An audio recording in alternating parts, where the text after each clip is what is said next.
Hello, my name is Abigail and welcome back to Polyglot Progress. As many of you probably know, I made a tour of my language bookshelf over the summer at some point, but I have acquired a large amount of books in the past few months at school and also for Christmas. The last time you saw it, there was still non-language books on the shelf, and I'm happy and also a little bit embarrassed to say that this is now entirely a language bookshelf because I have too many books. So here is my newly updated and organized bookshelf. This is my bookshelf at home, so I take books off of here and bring them to school. So while I'm at school, it's a bit more empty. It also has pretty much the same organization system as in my last bookshelf tour, so if you've seen that, really the only new thing for you to see here will be new books that I've gotten. I did want to organize this differently this time and have it go by language and language family as opposed to by size, but the way that this shelving unit works, all of the shelves are different heights, and in order to fit all of my language books and also be able to see all of the books, the only really possible way for me to go about doing it is to sort it by size. So while I do want to have a different system in the future, I think that's going to have to wait until I am living in my own place and can get a better shelving system. I don't really have the space in my room for something new here at home, plus since I'm back and forth between school, it just doesn't really make sense to do it at the moment. So I'm going to get into it. I'm gonna go kind of quickly because, like I said, it's not very different from my last one,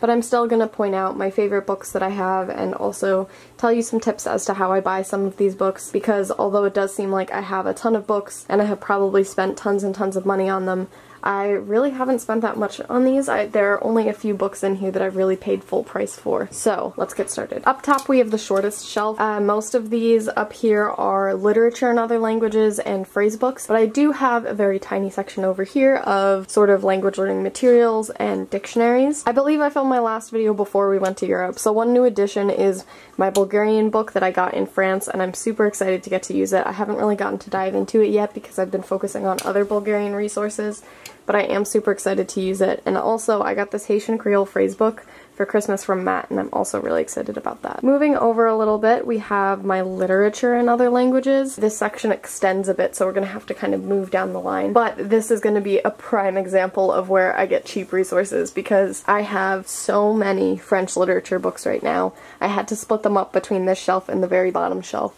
So you'll kind of see that there's kind of a lack of organization there. But pretty much this whole section is going to be new editions because I got them either while I was in Europe or I got them as part of a bundle that I'll discuss in a minute. Some of my favorite new editions, though, are Percy Jackson and Sailor Moon in German, both that I bought in Germany this summer. I just think it's really cute and fun that I own those two books, and they've been super helpful in my German as well. I also got this Swedish reader in Germany that seems really interesting, and I'm excited to give that a shot when I eventually pick up Swedish. We've got more books that I already owned. All the Light We Cannot See I bought in France this summer, and I haven't gotten to it yet, but I am excited about it. And then over here we have the start of my new French language book collection. Basically, my mom knew someone that was getting rid of every French language book that they owned, and they owned a lot of French language books. So she bought them all for a really cheap price and gave them to me for Christmas. I got rid of a few that I knew that I would never read, but then I kept most that I got, so a lot of these are probably things that I'm eventually going to get rid of because I am trying to downsize the books that I own, but I figured I would keep them around and at least look into them a little bit more before I just got rid of them, because I can't really get books in French from my library. It is easier for me to own them and then read them,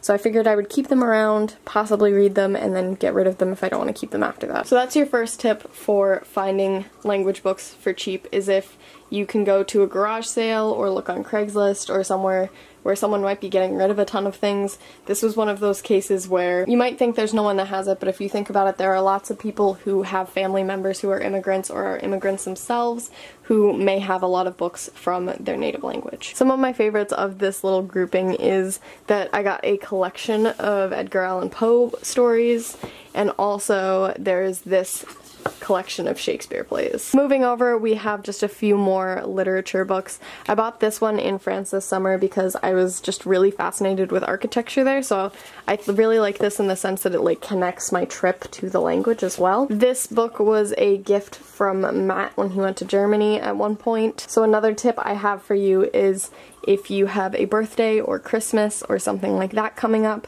and you would like to ask for language books, that's an easy way to get things without paying for them. I do know a lot of my family doesn't really like to get me language books because they don't really feel like they know what to get me.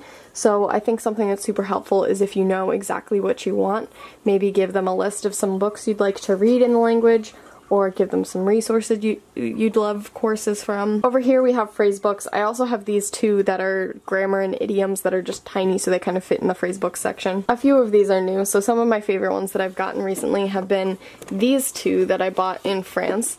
It's Haitian Creole and Esperanto, and I'm super excited about those because these are not phrase books that I find super often. And then also, I finally got myself a Bulgarian phrase book, so that's also exciting. I also have my travel flips down here. I still have not gotten around to doing a review of those, so I'm sorry, but at some point soon, I hopefully will. Moving down a shelf, we have most of my language learning resources and textbooks. Two books that I have not gotten to use yet, but I'm really excited to use are the German Conversation Book and German Vocabulary Book from the Practice Makes Perfect series by McGraw-Hill. A lot of people know I've mentioned these a lot. I really like the books that McGraw-Hill does for the Practice Makes Perfect series. I feel like they're just really simple to understand and have a lot of really good practice exercises to help you learn a language. I have never really bought a book that's specifically about vocabulary, so I'm really intrigued to see what that one is like for me. This German grammar book is actually really great. I really love this book, and I got it for super, super cheap. So my next tip for getting cheap language books is to look at library sales. My town library basically collects donations throughout the whole year, and then in the fall has a big sale where they sell the books and raise money for the library. And most libraries do this, I've learned. So if you look around, even if your library doesn't do it, there's probably a library nearby that is selling books to try and make money for the library. So I definitely recommend seeing if you have a library that's either getting rid of books or selling books, and seeing if you can find any language resources. Also, Intensive Bulgarian, I did buy from Amazon, but I did not buy it at its full price. I think I got it for like half or like even a third or a fourth of the price. So basically, if you're going to buy books online, I definitely recommend getting used books. This one is in pretty great condition. You can see it's a little bit dinged up, but other than that, it has no writing in it. It's perfectly clean. None of the pages are ripped or anything, but I got it for super cheap because someone was selling it. It didn't come with the CD, but I think they don't really sell it with the CD at all anyway. I think you're supposed to buy them separately. So again, if you're going to buy books online, just look around, try and see if you can get the best price, because that is another super easy way to get books for cheap. There's also lots of apps that you can kind of get for your browser that will help you find the cheapest books. Not sponsored, but I use Honey. I know other people use like Ebates, and there's other things like that, but basically Honey at least shows you where you can get the book for cheaper and how much cheaper. You can also add it to like a view list so you can see and get notified when the price drops, and then also if they can't find you like a coupon to get it for cheaper or find you like the cheapest book, they'll actually give you like cash back. So I definitely recommend getting a browser program like that too if you want to be buying books online. Then we have two more Practice Makes Perfect books. Next we have two more Practice Makes Perfect books. I actually wasn't a huge fan of Basic Japanese the time that I used it, but I do want to give it another shot when I get back into Japanese. And then French Problem Solver. This is a really good one if you have issues with sort of basic French grammar, but you are at a more advanced level. Like, it goes into things like gender and articles and things that maybe you brushed over in the beginning but now don't know as well. And then in that same vein over here, Advanced French Grammar is also really good for that. You guys have seen most of these books before, even if it's not in a bookshelf video, I've talked about them. But over here I do like how colorful this section is, I'll say that. If you are not from Europe and you're going to Europe at some point, I definitely recommend saving up money just to buy language books, because I went intending to get one book from France and one book from Germany for learning languages so that way I could ladder, and ended up buying so many more books because I could get like 5 or 6 books for the price of one in the US. Plus I was able to go and look through them ahead of buying them. While in the US I have to order online most of the time because there's just nowhere for me to buy language books. So I definitely recommend that. I got this there, and along with a ton of other things. This 26 language dictionary is one of my favorite things I own because it's just so crazy that there's 26 languages in here, including Esperanto. One of the only things I've actually paid full price for on this shelf is Colloquial Bulgarian, which I got at the Polyglot conference in 2015. This is technically Matt's. I think it was here in the last video too, but I'm still holding on to it. I also got this Essential French Grammar book at the library sale, and I actually love this book. It's by Dover. Another thing I got for Christmas is Teach Yourself Haitian Creole, which is hilariously not by the people that make teach yourself books. But again, I'm excited to get to use that. Then we have some teach yourself books, complete German, and German verbs. I got this book for I think 60 cents, 30 cents, something like that. So again, look around on Amazon. This is a Michelle Thomas course for Mandarin, and then these are 2 books from my library sale again that are actually written in a bunch of languages. And funnily enough, this one is on where the Polyglot conference is going to be this year. But yeah, it's in Slovenian, English, and German, and I believe the other one is also in those. So I've been excited to use this to get to brush up on my German and use it as reading practice, but conveniently it's also relevant to this year. And then moving down, my camera work is going to be a bit shakier now. But we basically have more French books. This is once again from that grouping that my mom got. So we've got a bunch over here. These 2 are actually not from this bundle, and neither is this one. I was sent these by Andy Roberts. Thank you, Andy. This I actually got for free. It's a Lush catalog, but in Spanish. I was just in my mall and I found this and I picked it up because I figured that's an easy way to get just the slightest bit of Spanish immersion, like reading product descriptions. So, other pro tip is to get free things in other languages.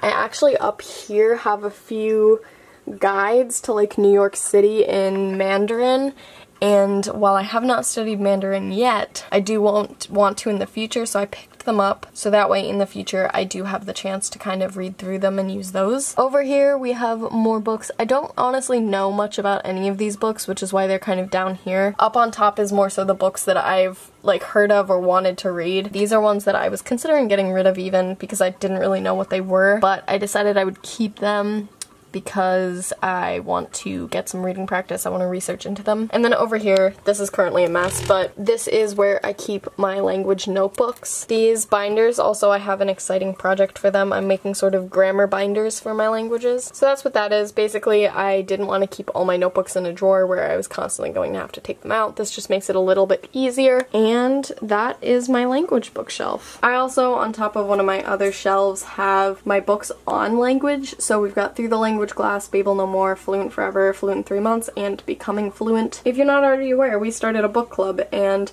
Babel No More is our book for the month.